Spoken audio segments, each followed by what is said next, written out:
Hey, what's up, everybody? It's Jason Bowler. Welcome to episode 21, Return to the Arena. This is Toma taking on middle age. And I'm super excited because we're a week out from having our first guest, and it went so well that I'm excited about the potential for having more guests going forward. Once I sort out all this editing and I carve out the time to do this outside of my full time job and other duties, I could totally see having a guest every week so that I'm not just a talking head up here. And so I'm super excited about next week. But before we can get to next week, we have to get to this week. So if you'll recall, going back to the first of the year, the first episode in January, we did a strength audit. And that is to see where we are physically, mentally, emotionally, spiritually, whatever. We're looking at holistic health and we're trying to figure out, okay, where am I strongest? Where am I scoring a 4 or 5? Versus where am I mediocre? Where am I scoring a 3? Versus do I have any ones and twos? And then we're saying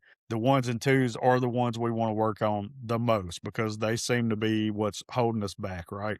And so we did the strength audit, and hopefully you did that. And then from there, we talked about the resistance. What happens when the resistance shows up? When you start making these big plans and you don't follow through, and you've got a busier day than you thought you would have at work, or something happens, you get a flat tire or whatever. How to overcome that and push through so that you don't end up stopping before you get started. And then the next week, we talked about the war within, just the mental aspect overall of trying to change our lives for the better and all the thoughts that may go through our head with the little devil on our shoulder trying to hold us back and how to overcome that. So now we're done thinking about what we're going to do, and we're talking about what happens when we get into the arena, because at some point we've got to step out of our heads and we've got to actually go out and do some of this stuff we say we're going to do. And quick story about that, when I went to Iraq, we trained up at Fort Hood, Texas for 4 months, and then we did a couple months or so at Fort Polk, Louisiana, and then we went to Kuwait to get acclimated to the weather for a month, and then finally we convoyed up into Baghdad, where we're going to be for the next 365 days. And there's a lot of people in the convoy. In fact, some people ahead of me in the convoy did get attacked right coming into Baghdad. So like day one. And then we got mortared shortly thereafter once we got to this place called Taji. But really where the fear came in and that whole getting into the arena thing, we'd done all this training. We had our brothers right next to us. We're ready to go. But I think for me, the first time to really question, okay, what's about to happen here is when we went outside the wire from our more permanent base. Is a water treatment facility right on the Tigris River called Camp Gunslinger at the time. And the first time we went outside the wire, that is to say, we got a group of 4 Humvees, so a squad or so, and we roll outside with a purpose of going on a combat patrol. And that's where you have a sector and you're responsible for patrolling that sector, much like a police officer has a neighborhood that they patrol. And you would think that the first time you do something like that, unless you're just a machine, you're going to have doubts, you're going to have fears, you don't know what's going to happen. But what's surprising to me is how we just went and did it. So once you make your mind up that you're going to step into the arena and you're going to get out there and just do it, and you can learn to overcome the fear of failure or the fear of danger or whatever it is that you're fearing, you get out into the arena, and that's where you really test yourself, because no one really cares if you go through all that training at Fort Hood and then something happens and you don't make it to Baghdad, you don't make it to Iraq, you don't. I mean, it sucks for those guys if they got like an injury or something like that, but in order to truly know if you're going to be able to do it without freaking out, you have to do it, right? So it's kind of the same thing here, what we're talking about. We've got our mental thing going, we're ready to go, but how do we test ourselves along the way to make sure that we're doing what we're supposed to do? So let's move on to, what do I mean by returning to the arena? Well, you can win the fight in your head, is what I was saying about the training up to go to Iraq, and you can still lose in real life. You can journal, you can plan, you can make promises to yourself, but until your discipline is actually tested, you don't really know if you've got it or not. You don't know what you actually have going on. So we can drift real easily if we don't have an arena in which to test ourselves. And it doesn't have to be as dramatic as combat patrols in Iraq, but we do need to be testing ourselves. So why why do we need to do that was because internal wins don't really last. Okay. It feels real. The discipline feels like a real thing until actual real pressure shows up. In your head, you're disciplined. As far as you're concerned, you're a completely different man. But once you removed any sort of resistance, you remove consequences, you remove any kind of friction to test yourself, then that discipline becomes imaginary. You don't know if you still have it or if you don't have it because you're not testing yourself. So it's not a character flaw, it's just a system problem because you're not putting things in place to challenge yourself. So the arena, in order to realize what an arena is, we have to understand what an arena is not. It is not motivation. It is, I would imagine, completely exhausting just thinking about the prospect of needing to constantly be motivated in order to move forward and do what needs to be doing. I mean, we definitely don't need to rely on motivation. And then adrenaline. It's not adrenaline because adrenaline's a great tool like on an actual battlefield during a battle. It can help you push through exhaustion and things like that. But I mean, people have been known to do crazy things when adrenaline kicks in, but it's not exactly something we can summon whenever we want it, right? There has to be a condition that takes place for us to get adrenaline. We can't just push a button and get it. Well, not legally anyway. And then it's not a highlight reel. It's not for TikToks or any of that. It's the fact is most of us don't have super interesting life. We just have interesting moments sandwiched in between a bunch of mundane events. Okay, so um, there's going to be days where you're going to have to daydream about something interesting, possibly to get you through a mundane days.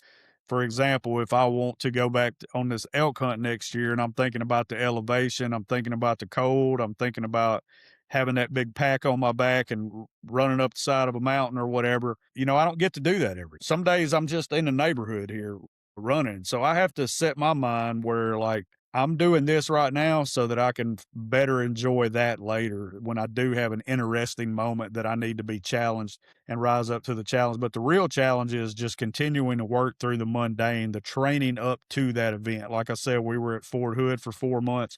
We were training hard. We were training hard at Fort Polk, Louisiana. But that's so that when we got there, we wouldn't, shit the bed, for lack of a better way to put it. And it's not a one-time challenge. So, because if you set yourself up with a one-time challenge, then once you meet that challenge, what do you do then? Now, it's okay to have a challenge, complete that mission, pick up another mission. So the real challenge is trying to find new ways to challenge yourself each time. So, what is an arena? It's a place where your effort can be exposed. A race, a sporting event, any sort of competition that you might get into. It's a place where comfort is not available to you. So, like out in the woods without modern amenities. It's a place where you can get immediate feedback. Can you or can you not run a given distance within a given time? Can you or can you not lift that weight on that bar right there? So you're getting instant feedback. You know if you're headed in the right direction. If you don't test yourself every now and then, and it's just like, coaching football, we had max days. It's not all about how much you can lift, but we need to know if kids are getting stronger or they're not getting stronger. And you wouldn't know that without like max days, right? So just things like that challenge you along the way to make sure that you're on the right track is what I mean when I say we need to be in the arena actually doing the stuff. Anywhere where excuses don't really work is a good place to be. So the gym, the mat, if you like rolling around or kicking people in the head or whatever you like to do, the trail, the hunt, the cold weather, just a hard conversation with somebody if that's what you're working on. It's a standard that you can't talk your way out of. That's the arena because arenas don't care what we intend on doing. It only cares about the results. Okay. So whether you've got your mind right by now or not, the challenge is here and it's time to put up or shut up. We have to create those tests for ourselves to see where we truly are, see if we're on the right path. Otherwise, we just don't know for sure. So why does a man drift when they don't have an arena to test themselves? Well, our discipline softens. Our identity starts to get blurry. Is this who we really are? Our standards can erode because if we don't test ourselves, we just maybe assume that we're where we need to be and our standards start slipping. And then resentment can build up. So it's not because life gets harder. It's because life got smoother for us. So, for example, another example, if you run a mile a day, and you get where you can run a mile a day, 7 minutes, something like that, 8 minutes, and you never try to run 1 foot past that mile, eventually you're going to stop growing. Okay, you've settled in. Technically, you're doing something, like you're doing more than someone sitting on the couch, right? But eventually, you're going to need to do more or you're not going to grow. That's just how it is. It's always about continuing growth, continuing to find challenges. So, comfort takes away our feedback. We don't know where we stand. And you can get comfortable just running a mile. If you're in good enough shape, just running a mile for you may be like someone else sitting on the couch at some point because our bodies will get used to it and we don't grow. If you don't have a way to test yourself, then your identity starts to get stagnant. And this is why so many men feel restless and they can't really explain why. They're not testing themselves. So at the end of the day, even though we want to shift our mindset from I'm going to do this thing to I'm a person that does these things because that's who I am, we talked about that.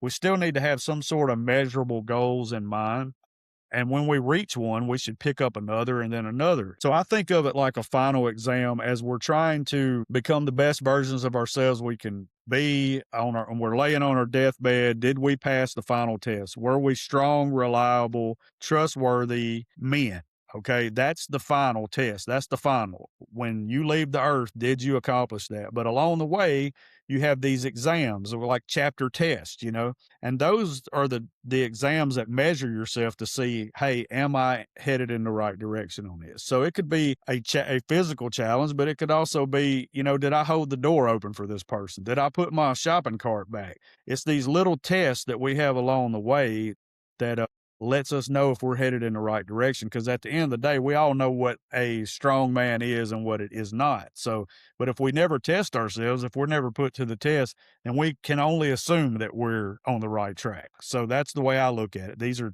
chapter tests in the overall course of life. So how do we return to the arena? It's not really dramatic. It's just choosing something that's repeatable. Repeatability. Can you keep a schedule of things you want to do that you need to be doing? Can you repeat it day in and day out? What kind of streak can you get on with that? It needs to be somewhat uncomfortable or really uncomfortable, depending on how hard you want to go. It needs to be a public enough to expose your effort. So, if I'd have said I'm doing a podcast, and I did do this for several years, I was one of those drifters who would talk about what I wanted to do and then not do it, which is not really how you want to be, right? See, I have proof that I'm doing a podcast now. I have proof that I've lost weight. Like if people can't see the results of your effort, if it's not public, then did you do anything? Right. And then it needs to be structured enough to remove excuses. So you have to just have it in your mind, this is going to happen no matter what. Not someday, not one day, not weekly. Like the arena doesn't need to impress anyone. It just needs to test you. It needs to be measurable. And if it don't push back a little bit, then it's not an arena. It's probably more like entertainment for you. So the fight within matters, but fights are meant to be tested. Next week, I'm going to sit down with my first guest, and he is the epitome of consistency. We're talking about being in the arena. He's been in the arena every day for over 1,000 days now without fail. He shows up every single time, and he puts the work in. And I don't want to spoil it for you, but we're going to talk about exactly how he tests himself, where you can find information on joining the challenge that he's in if it interests you, and then the whole mindset aspect of staying true to a goal through all the ups and downs from his point of view, because we do want to hear from other people. And he's not doing it to punish himself. He's not doing it for ego. He's doing it to keep a promise to himself, because discipline, if it's not tested, it don't last. So that's it for this week. This is Toma taking on middle age. We'll see you next time.